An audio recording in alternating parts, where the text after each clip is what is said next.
Welcome back to Founders in the Field, the show where we go behind the scenes with agency leaders, consultants, and creative founders to show you how they're building, scaling, and staying sane in the trenches. I'm your host, Stefan Bradley, and today's guest is Robert Murray, founder and CEO of Intrigue. How you doing, Rob? Very well, Stefan. Thanks for having me on the show, and I appreciate the opportunity to share, man. I appreciate you coming on. Let's dive straight in.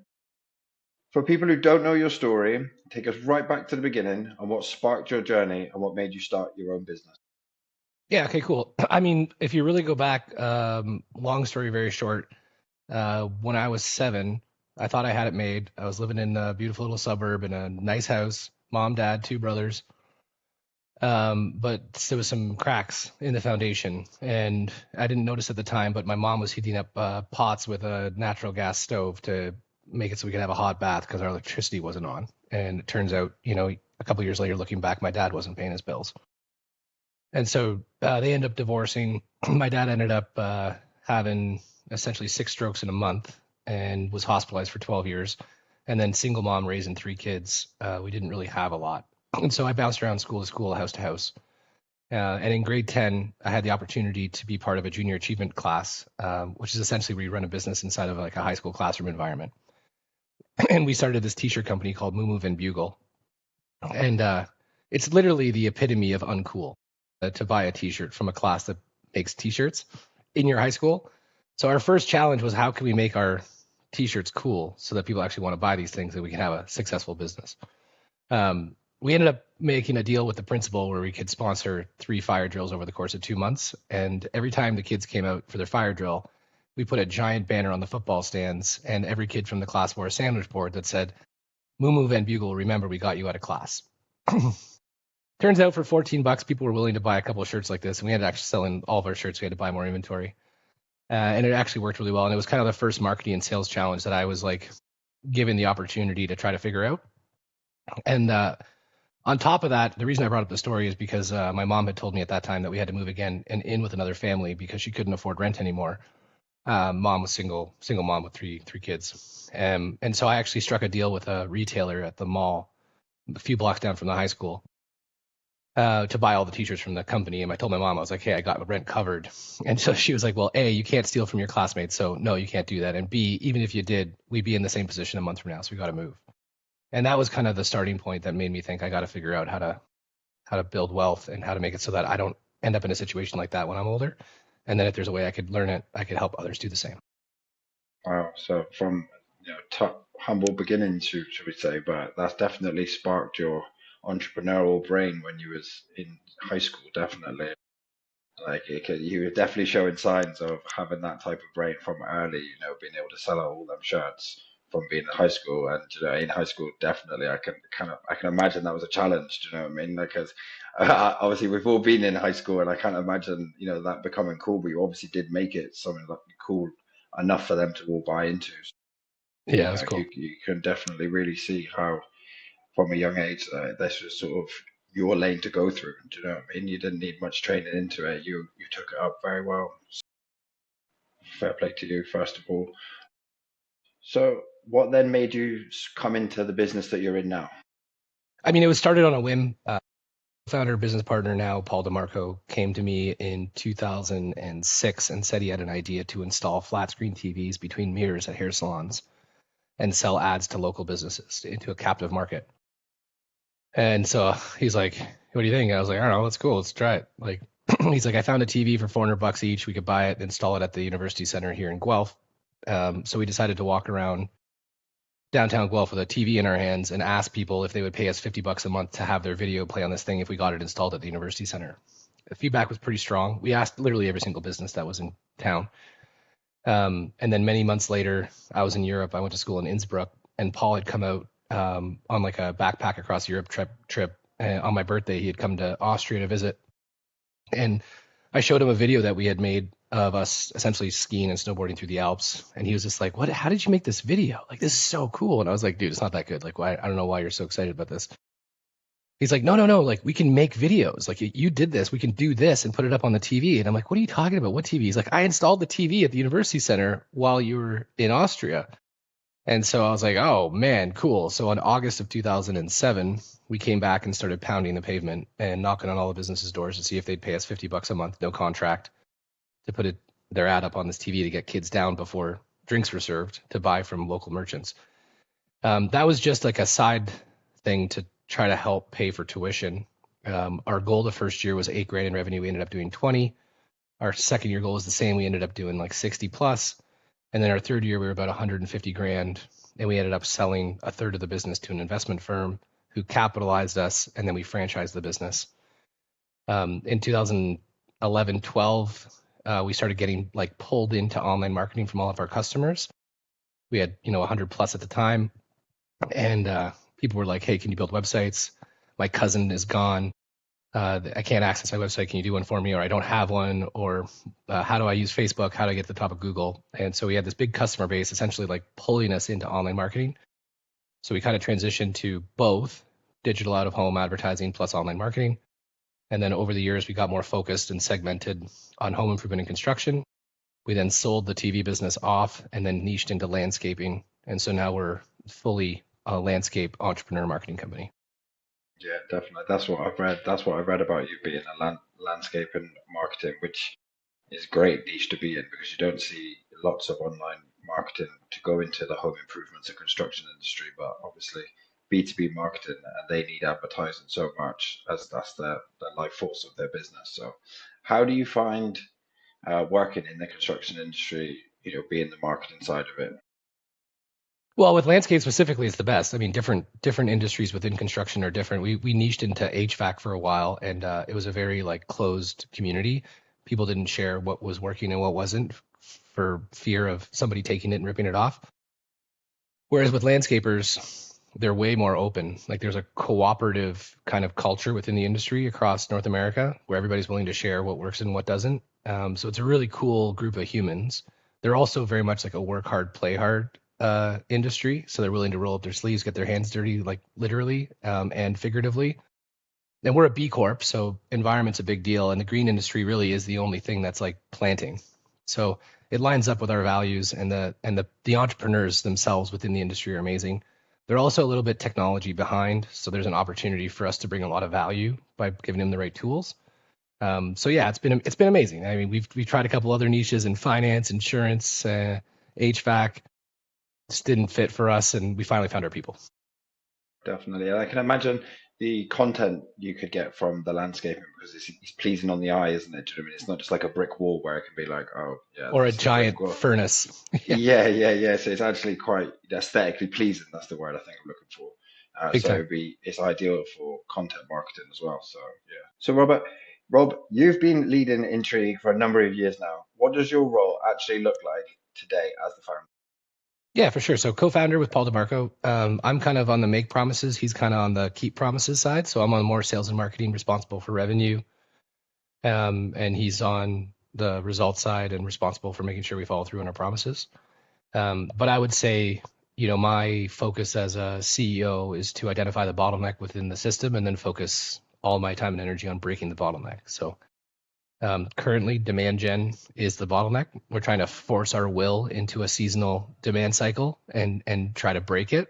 Our demand cycle hits now and will go until the end of April ish, and then so I think all of our efforts the last 4 months are really starting to pay off, and it's in a really really good spot. So our next bottleneck is going to be onboarding.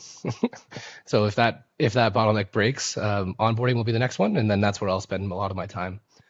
If you're familiar with theory of constraints, Yeah, yeah. yeah, yeah. So anyway, so throughput of the system is constrained by the bottleneck. My job is to break bottlenecks. So I'm guessing you have most of your business in the summer then for these clients, or would you say most of the business in the winter? Because you said just now it's going to be from now until April. Yeah. So our season, we get busy now until April, and then we go to a 4-day work week in the summertime because they're all busy. And Okay, yeah, and yeah, so sure. customer onboarding for us kind of slows right down. But there's a couple that come through, and our job is to come up with an offer so good people feel stupid saying no during the summer. But we haven't cracked that nut quite yet. We're getting close. But right now, yeah, we're about to pick up. We're getting really busy. When they're planting, we're planning. Mm, And then when they're planning, we're busy. yeah, yeah, sure. No, I get it now. So it's like the opposites type of thing. definitely. So you're trying to do all winter. You're trying to get them more work type of thing ready for the summer. Get them sort of booked. You got it exactly. And then we run our programs through the summertime, but they're all onboarded. Like our most of our effort in a new customer comes in the first 90 to 120 days, and then come whatever June, July, August, it's like okay, it's either working and we're good, or it's not working and we're just working on the off track clients. But we have over 100 landscapers. I think right now two are off track. And do you focus mainly on North America or Canada on the whole, and USA, or is it more one of the? Canada, US right now. It's split. It's probably more US than Canada, but the UK is on our radar because there's a lot of really cool businesses over there, and we got a long, Mm, strong connection. We're yeah. actually working with our first UK event company that runs industry events for landscapes. They're bringing an event in December to LA called Dreamscapes, and so that'll be our first kind of dip our toe into working with folks out of the UK. But right now it's Canada and US. No, UK would definitely be a good market because everybody loves like the countryside type of thing, and how aesthetically pleasing it is in the English countryside, like especially in the smaller towns and things like that. They're very up high on how it looks. Do you know what I mean? It has to look good Sure, I for get their that. audience. Yeah. So you're in the marketing and advertising space. What major shifts or trends are you seeing right now that are impacting agencies like yours? Um, well, I think the biggest one's AI, right? Like we're seeing people able to double the amount of work with the same amount of team. I think with larger agencies, they're probably scrapping people or just like holding off on hiring. We see a lot of fodder, so a lot of garbage that's being produced in terms of content through AI. Few people have we run into that know how to use the tools well to be able to create good quality content. We're starting to see ChatGPT turn into a lead source. So we track all of our clients' accounts in terms of every single lead where it comes from. And so ChatGPT is just starting to show up on our lead tracking. It's still like less than 1%, but it's still starting to show up. And how people use it for search. I was in a room full of 200 landscape entrepreneurs a year ago, asking them who's using ChatGPT. The majority of the room didn't know what it was. Same room 12 months later, the whole room's using it every day. So I don't think that's a shock to anybody listening to this, but I think that's a huge trend. It's not going to fad. It's going to be trending. And then like there's the whole advent of Gemini mode and AI search summaries. And so, traffic is coming down off a website because they're getting the information they're looking for when it's informational without having to visit a site. That's got some pretty interesting implications. Yeah, so I think that's the biggest one right now. Yeah. And how do you see it going sort of in the near future in your business using AI? Do you feel like it's going to be early adopters that are going to excel, or are you holding off a little bit? No, we're all in. Yeah. No, Yeah, all in. yeah, 18, 20 months of trekking in on how we can use this for automation, enhancement, streamline quality control. We've got it so that websites used to take us about 3 months to build. Now they take us 4 days. So yeah, we're all in on how we can leverage the technology, not only the way it comes using ChatGPT with like sophisticated prompting, but also how to bake it into automations and using APIs to bridge information from one place to another. Yeah, I feel like that's where the real gold is when you bake it into the like and use it sort of like a nervous system when it's like deeply embedded into your systems. I feel like that's where the real gold is as opposed to having sort of tools here and there. Yeah, totally. It's also ironic though, because if you ask it how it would take over the world, it says it would do that first. Yeah, yeah, sure. Yeah, no, definitely. But I feel like Yeah, there's been lots. yeah. Go on. No, feel free, go for it. As I say, I feel like there's been lots of things that not quite as much as AI, I don't think, but there was lots of different technologies that's come over the past say 4 years that everybody was scared about, and I'm kind of hoping it's going to be like the same sort of thing where it's people overreacting, it's going to be fine. Yeah, I mean, in terms of the like overall outlook of the whole thing, I think it's going to have a major shift in like the way economies are built, like from a macro level. And it also is probably going to breed over the long term, like 5, 10 years, probably like more creative opportunities. But I think like some, you know, root work, frontline workers, the job growth won't be there. Whether they're getting hacked away from their jobs, I don't know. But unemployment's ticking up now, and personally, I think that's going to continue. So people better start to learn how to retool, which is what technology's usually done historically. You got to retool. So people that sit on their hands will probably have a hard time. Yeah, no, definitely. I feel like it's gonna obviously gonna get rid of a lot of jobs, but I feel like you have to go with the times and just learn these new tools and what skills you can bring to these new tools, and that's going to create more jobs in a different sector. So it's going to be a reshuffle more. Like obviously there's going to be people that are just going to be like, nah, I'm not doing that. I want to just do it this way, and they're going to obviously struggle. But I feel like the ones that really move with the times and be like, okay, my job's at risk, so I need to learn how to manipulate the AI to work for my advantage. I feel like we'll create more and more jobs that way. At least more and more opportunity. If anything, there's a huge opportunity for entrepreneurship today than ever before. So yeah, that's cool. Yeah, no, definitely. So, Rob, what's been working really well for you and your team lately, and where do you feel a slight drag? I mean, working well, I would say, the back end and deliverables and like making it so that customer onboarding is really tight and people are having really good experiences. Customer satisfaction right now is really high. On the 6 month, 7 month mark, we don't really have the same experience for people. So that's a big issue that we need to address so that we can like respark our relationship. A lot of feedback we've had this year was like we came out really, really strong, but then it kind of goes quiet. As much as the results are coming in, they still want like a high end service experience. So the team's focused on how we can do that. We're going into Q4 right now, so our annual planning's coming up in a week and a half. That's going to be a big one to address. And so and then demand gen, trying to create demand when demand doesn't exist.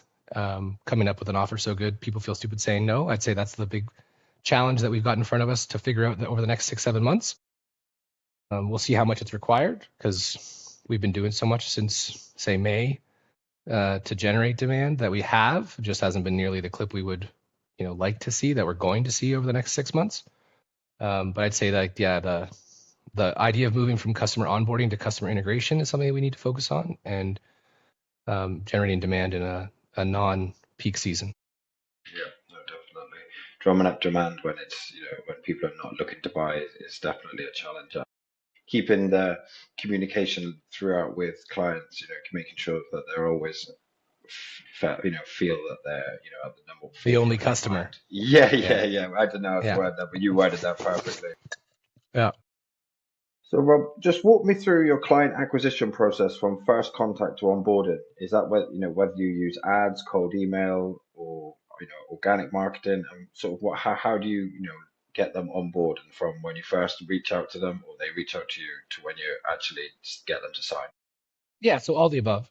And conferences and shows have been typically the largest mechanism for bringing in new customers. But it's pretty simple. There's like a qualification/discovery call to see if we're in a position to help based on what they're hoping to accomplish and their size of the business. Got to figure out what kind of growth goals they have and what kind of resources in terms of people, time, and money they have to create those goals, or to create the outcomes. And then we essentially build them a marketing action plan. So we ask them a bunch of questions to understand the nuances of their business and then do a bunch of market research. So through keywords, competition, and benchmarking through our own system to then come up with essentially a prediction, like a result prediction. Takes about a week, and then we present them the result prediction. If they say go, we onboard, get them their website spun up, ads in play. There's a lot of different mechanisms for ads. And then there's a huge content strategy, or SEO plus content. It's called OTS, or own the search. And then we sprint everything with people. So I was saying websites take 4 days. This OTS piece takes similar. So it's 4 days. We sprint the year, and then we build them into monthly review calls. And so we have a tool, sales and lead tracking tool, so we can see all the leads that are coming in and aren't, where they're coming from, what's working and what's not, what's the quote value being generated from all those leads, and what's the sales value. So usually by month 8, we've got a pretty good handle on if we're kicking butt or if we're sucking bag. And if we don't get the result we promised within 10 months, we work for free until we do. Yeah, no, that's a good offer. And I know you've already said you're utilizing automation, but are you utilizing automation in the client onboarding with, yeah, with like, so that they're qualified, yeah, so qualifying these leads before you get a discovery. There's a little bit of qualification questions, but um, right now we haven't put much friction into the lead process yet. It might be something we do as it picks up, but because there's not that many coming through, we don't put a bunch of friction in it right now. Yeah, yeah, sure, sure. So the same sort of question. Can you walk me through how you take a client from initial brief to campaign handoff? Well, the interview is the brief. The brief is the handoff. It's all one system and one source of truth. So there really isn't any packaging of information that goes to somebody else. It all comes from the interview. So everything's automated from their answers. And then once you've got them on and you're running their campaign, is that ads, cold email? Do you use cold email for them as well, or is it, I suppose, because their customer base was more ads? I suppose is it? Yeah, most of them are going after residential customers. There's a few that do go after like commercial customers, so they are B2B marketing. And in that case, yeah, we will be using email.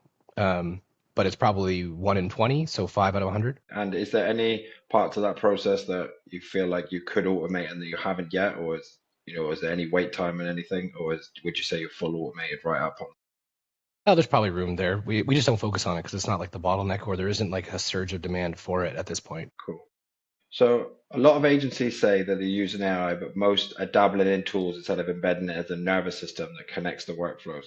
Where would you say you are right now? More here and there, or fully integrated? I mean, we're definitely on the route to fully integrated. Yeah. Yeah, I And mean, it how takes much? time. Mhm. Go on. And how much has that changed from your business? From you've obviously been in this business, I think around 15 years. How much has that optimized and changed since you have been, nearly fully integrated? Well, that's what I was saying before. It used to take us 3 months to build a website, but now we do it in 4 days. Yeah, yeah, yeah. Right And now we're solving a problem right now for people with stock imagery and customer provided imagery where we have like we built an AI tool to sort and sift everything to then select for every page and then input it. So I mean that's just in testing right now, but it's like that's going to save hours and hours and hours of time for everybody. Whereas before we would say, "Hey customer, give us 100 images, don't give us 1,000." Now we can say, "Give us everything." So it makes it easier for everybody. It's just try to take the friction out of the process everywhere. definitely 100%. So, Robert, where do you want to be in the next 12 to 18 months from now, both in terms of business growth and your own role as a founder or co-founder? Yeah, cool. I mean, like for me, I love doing talks and speaking and helping educate entrepreneurs on how to make their business better. Continuing down that path is a big one that I like have a personal passion behind. But at this time next year, I think we want to be at 220 landscape customers. So we've got some work to do between now and then. Right now we're sitting at like 137 or something like that. And then I'll be focusing on the bottleneck. I don't know what it's going to be at that point. Hopefully we crack the demand gen in the off season, and then onboarding is probably the next one, and then keeping clients pumped for the long term. So like this idea of customer integration instead of onboarding. So I'm not sure exactly where my time will be spent, but it'll be on whatever bottleneck exists. So, Robert, my final question is, if you could wave a magic wand and remove just one friction point from either your business or in business in general, what would it be and why? I mean, in business in general, I think it would be a lot. There'd be a lot more value in the world if founders spent more time articulating why they're doing what they're doing and being real with their core values in a way that they actually come to life and are used to recruit and let go, recruit, retain, and let go. One of the things I found fascinating, not only with our business but others that do that, they bring in really good team members, but then they also use those same principles to recruit customers. And then when the customers actually speak to the work, like the team, they actually have a really great experience. And so people end up going home happier. Customers are more satisfied. Human beings get more energy. I think a lot of people kind of like purpose to the side. Like I'm here to make money. That's the purpose of my business, which is like questionable. I think that's more of a result than a purpose. And the core values piece, I think a lot of people like give a good shot at like articulating them, but they're done because they think they have to do them instead of trying to be real. Because when you articulate core values when they're real, it's actually quite easy to live by. And then our job as leaders is just to put mechanisms in place so that there's traditions, routines, and habits that reinforce those values. I just think a lot more people would have a lot more energy if they knew where they were going to go work and if the place that they worked lived up to the values that they created. Definitely, I have to agree with you there. I feel like practicing what you preach in your own business that then emulates across to them when you're trying to get customers in as well. I feel like they can sense and they know what's going on, type of thing. Yeah, I hope so. And if they don't now, they will find out. No, definitely. Well, Robert, thank you so much for coming on. Where can my viewers and listeners reach out to you if they wanted to get some of your work to do on their business? Yeah, well, sure. I mean, you can follow me on Instagram. I am Rob Murray, and it's I, like letter I, letter M, Rob Murray. And then I would just go to intriguemedia.com. There's a ton of resources, events, there's workshops, there's roadmaps, there's sales playbooks, there's Google review playbooks. Like if you want some help and just to get to know like how we approach things, there's a ton of resources on the site that you can download for free, and see if kind of how we roll fits with what you're hoping to do. Well, everybody, I hope you listened out for that, and that's where you can find him. Thank you so much for coming on. I appreciate your time and your insights invaluable. So thank you so much. Cheers, Stefan. Thanks for hosting, buddy.